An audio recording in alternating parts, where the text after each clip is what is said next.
Hi and welcome to this tutorial on CSS in Hindi. अब देखते हैं इस ट्यूटोरियल में हम क्या क्या चीज़ें कवर करने वाले हैं। पहले तो हम देखेंगे कि क्या होता है CSS, उसके बाद हिस्ट्री ऑफ CSS, कौन सा एडिटर हम यूज़ कर रहे होंगे CSS के कोड को लिखने के लिए, जहाँ पे हम सिलेक्टर्स वगैरह यूज़ करेंगे। CSS का बेसिक स्ट्रक्चर जो होता है, कैसे हम एक एलिमेंट या आईडी या क्लासेस को सिलेक्ट करते हैं। फिर डिफरेंट वेज, क्या क्या तरीके होते हैं CSS लिखने के, इनलाइन, एक्सटर्नल वगैरह। CSS सेलेक्टर्स कौन से होते हैं, थोड़े एडवांस सेलेक्टर्स भी देखेंगे हम। कलर प्रॉपर्टी क्या होती है, बैकग्राउंड प्रॉपर्टी क्या होती है, बॉर्डर प्रॉपर्टी क्या होती है, और फाइनली हम इस ट्यूटोरियल को कंक्लूड करेंगे with box model. What is CSS। अब बात करेंगे कि CSS होता क्या है। बेसिकली अगर आप बात करें कि CSS का ये जो एक्रोनियम है, इसका क्या माने है, इसका माने है कि कैस्केडिंग स्टाइल शीट्स, राइट। तो अगर हम HTML की बात करें, तो अगर HTML को हमें पता है कि स्ट्रक्चर ऑफ अ हाउस अगर हम बोलेंगे, तो CSS उसका लुक एंड फील ऑफ होगा, ठीक है। यानी अगर HTML को हम नाउन बोल रहे हैं, जितनी भी स्टाइलिंग उस नाउन पे हम करेंगे, यानी कि उस हाउस पे करेंगे, उस स्ट्रक्चर पे करेंगे। अभी तक हमारे पास एक आर्किटेक्चर है, ठीक है, जैसे कि बिल्डिंग का आर्किटेक्चर होता है या किसी भी हाउस का आर्किटेक्चर होता है, वो बस दिखाता है कि ये चीज़ें यहाँ पे बनेंगी और हम बनाते हैं, ठीक है। अब उनको हम स्टाइल करना चाहेंगे या किसी भी वेब पेज पे अगर हम उसको स्टाइलिंग करना चाहते हैं, तो हम CSS का यूज़ करेंगे, ठीक है। ऑल्दो हमारे पास डिफरेंट डिफरेंट फ्रेमवर्क्स अवेलेबल है, यानी जैसे कि बूटस्ट्रैप, फाउंडेशन, ये सारे फ्रेमवर्क है किसके, CSS है, जिनने हमारा काम बहुत ही आसान कर दिया। लेकिन उन चीज़ों को समझने के लिए हमें पहले CSS को समझना पड़ेगा। अब CSS की बात करें, तो ये स्टाइल कैस्केडिंग स्टाइल शीट्स पे, मतलब इसका जो फुल फॉर्म है वो कैस्केडिंग स्टाइल शीट्स है, ठीक है। It's a language to make our web pages presentable, यानी कि अगर हमें कोई भी वेब पेज को दिखाना है, प्रेजेंट करना है, तो उसके लिए हमें उसको स्टाइलिंग करनी पड़ेगी, मोर अट्रैक्टिव बनाना पड़ेगा, तो उसके लिए हमें स्टाइलिंग की जरूरत पड़ेगी। It is design to make style sheets for web. तो जितने भी वेबसाइट्स है, हमारी वेब पेज है इंटरनेट पे, वो सारे बेसिकली वेबसाइट क्या है, nothing but collection of web pages. तो जितने भी वेब पेजेस में हमें स्टाइलिंग करनी है, वो हम किसकी हेल्प से करेंगे, CSS की हेल्प से।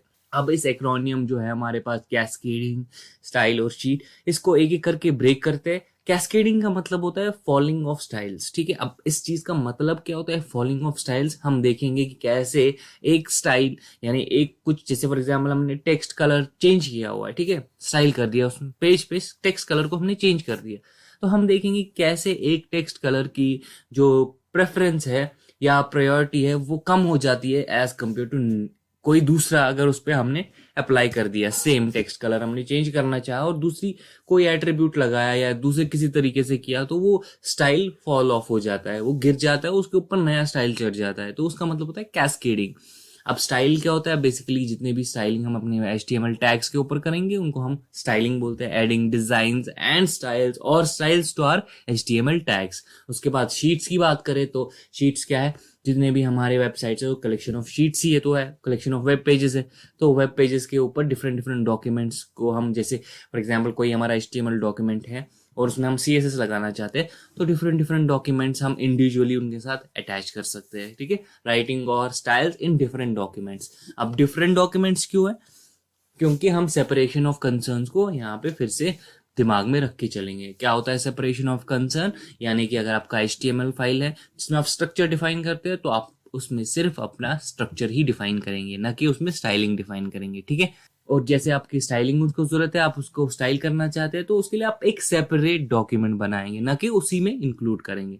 तो ये तो हो गया पूरा जिस्ट किसके, व्हाट इज CSS, ठीक है। CSS होता क्या है और क्यों हमें जरूरत है, ऑब्वियसली ताकि हम अपनी वेब पेज को प्रेजेंटेबल बनाएं, ठीक है। अब कैसे बनाएंगे वो हम आगे इस ट्यूटोरियल में आगे देखते हैं, ठीक है। अब आगे बढ़ते हैं। तो अब अगर हम हिस्ट्री की बात करें, तो 1994 में हक्यूम व्योमली जो है, इन्होंने ये प्रपोज किया था कि ऐसे हम कर सकते हैं। कब, 10 अक्टूबर को। यानी कि उन्होंने एक प्रपोजल दिया था कि जैसे कि हम स्टाइलिंग जो कि हम कर नहीं सकते थे, उससे पहले हम HTML में थोड़े बहुत इनलाइन स्टाइल लगा सकते थे, लेकिन सेपरेशन ऑफ कंसर्न को दिमाग में रखते हुए उतना नहीं था उस टाइम पे 1994 में, लेकिन अब तो HTML5 की वजह से बहुत ही ज्यादा हम सेपरेशन ऑफ कंसर्न पे फोकस करते हैं। 1994 में उन्होंने प्रपोज किया था कि ऐसे हम CSS कैस्केडिंग जो स्टाइल शीट्स है वो हम इंक्लूड कर सकते हैं अपने HTML फाइल्स में, ठीक है। उसके बाद 1996 में ये पब्लिश हुआ CSS के नाम पे, जिसका जो कि 17 नवंबर को हुआ था, और इसका इन्फ्लुएंसर जो था जिसने इसको ज़्यादा पुश किया वो ब्रेट बॉस था, जिसके बाद वो को ऑथर भी बन गया किसका, CSS का। और 1996 में ये ऑफिशियल हो गया, और ये पब्लिश हो गया दिसंबर में 1996 में, ठीक है, पब्लिश हो गया है। उसके बाद 1997 में ये लेवल 1 हो गई थी 1996 में, 1997 में इसका लेवल 2 आ गया, जो कि 4 नवंबर को बनाया गया था, और 1998 12 मई में वो पब्लिश हुआ था। सिमिलरली लेवल 3, लेवल 3.1 ऐसे करके लेवल 4 CSS पे हम पहुंच गए आगे आगे करके, ठीक है। तो ये तो हुई ब्रीफ हिस्ट्री, कैसे, कब और किसने ये प्रपोज किए थे, जो ये CSS था किसने प्रपोज किया था, ठीक है। तो ये तो ब्रीफ हिस्ट्री हुई CSS के बारे में। अब आगे बढ़ते हैं। अब कौन से एडिटर्स आप यूज़ करेंगे अपने CSS को लिखने के लिए? तो बहुत सारे हमारे पास एडिटर्स अवेलेबल है। एटम, ब्रैकेट्स, एक्सप्रेसो, जो कि आपके मैक यूज़र होंगे वो आप एक्सप्रेसो यूज़ कर सकते हैं। नोटपैड प्लस प्लस बहुत ही अच्छा है किसके लिए, HTML और CSS के लिए। उसके बाद कोमोडो एडिट है, ये बहुत ही सिंपल है as compare to notepad plus plus, और अगर आप यूज़ करना चाहते हैं तो सिंपलिसिटी की आप, ये सिंपल है तो आप ये यूज़ कर सकते हैं, ठीक है। उसके बाद अगर आप इनमें से कोई भी चीज़ डाउनलोड नहीं करना चाहते हैं तो आप नोटपैड यूज़ कर सकते हैं। और मैं इस सेशन में, इस ट्यूटोरियल में जो चीज़ यूज़ करूँगा वो है सबलाइन टेक्स्ट, ठीक है। तो एज कम्पेयर टू अदर मैं इसमें कंफर्टेबल हूँ। आप विजुअल स्टूडियो भी यूज़ कर सकते हैं अगर आप विजुअल स्टूडियो में कंफर्टेबल है, ठीक है। तो ये सारे एडिटर्स आप यूज़ कर सकते हैं, ठीक है। आगे बढ़ने से पहले एक इम्पॉर्टेंट बात, डिफरेंट डिफरेंट एडिटर्स है, इनमें डिफरेंस क्या है? आप नोटपैड भी यूज़ कर सकते हैं, नोटपैड प्लस भी यूज़ कर सकते हो, तो इनमें डिफरेंस क्या है? तो जितना आपका एडिटर पावरफुल होगा उतने आपके पास एडिशनल फंक्शनैलिटीज़ आएंगी, जैसे कि auto complete, auto indentation, right, और हाईलाइट्स आएंगी। तो ये डिफरेंट डिफरेंट बहुत सारी फंक्शनैलिटीज़ है। ये 3 मेजर फंक्शनैलिटीज़ है जो आपको यूज़ करने के उसी टाइम पे आपको देखेंगे कि ये सारी चीज़ें हो रही है। क्या क्या? ऑटो इंडेंटेशन, यानी कि different different tags, different different, अगर आपके नेस्टेड टैग्स हैं तो वो नेस्ट होके आएंगे आपके पास, ठीक है, कि ये टैग इसके अंदर, ये टैग है, वो प्रेजेंटेबल होगा, रीडेबल बनाएगा उसको, उस चीज़ को।